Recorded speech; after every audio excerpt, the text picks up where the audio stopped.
story. There was a bathtub scene in The Shining where I scared myself, and in Pet Sematary, for long periods of time, I just felt very, very wired and very uncomfortable with what I was writing about.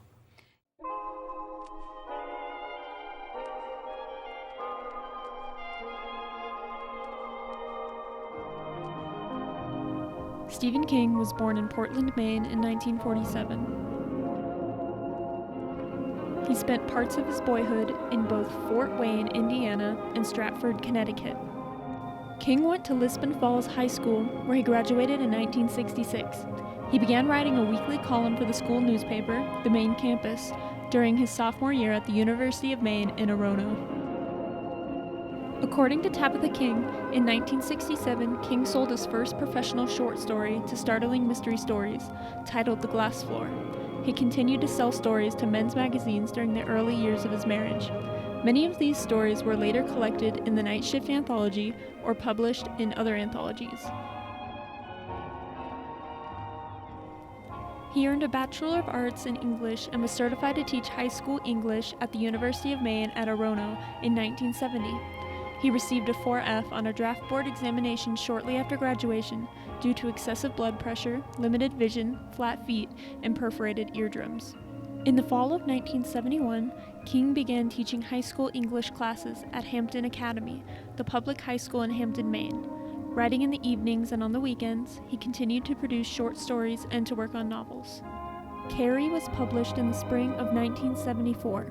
King left Maine for Boulder, Colorado. There he wrote The Shining, set in Colorado. Returning to Maine in the summer of 1975, he finished writing The Stand, much of which also was set in Boulder. The Dead Zone was also written there.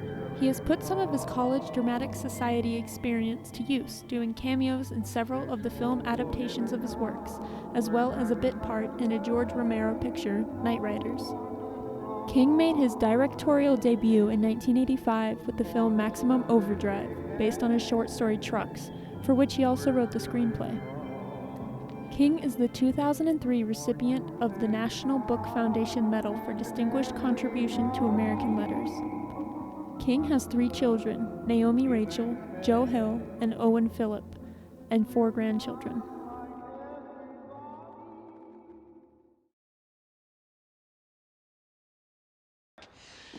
If you want to use that kind of language, take it out in the street.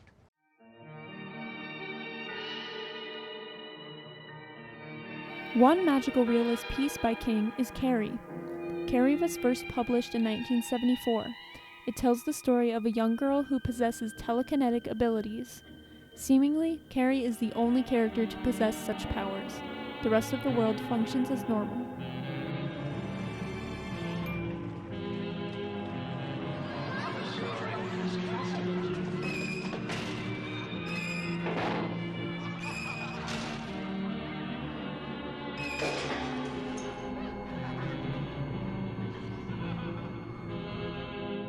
Carrie is tormented by her mother and the girls at school.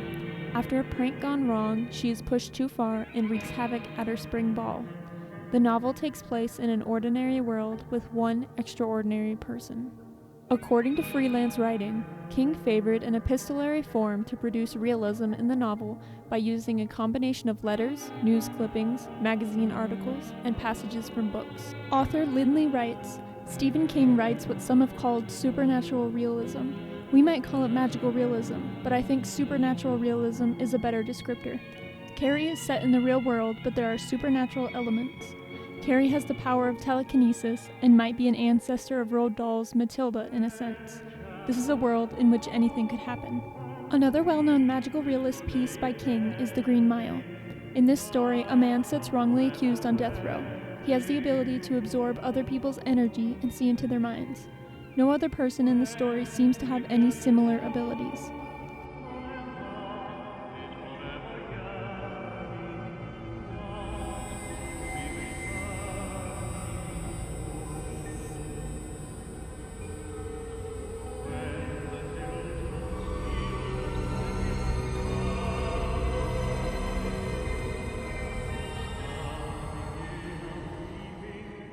The character John Coffey is the only one who possesses abilities such as this.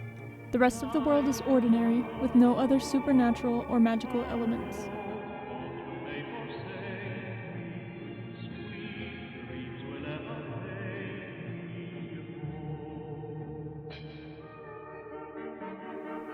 According to Freelance Writing, the book exemplifies the genre of magical realism, in which King introduces his readers to supernatural elements taking place in an ordinary, realistic environment.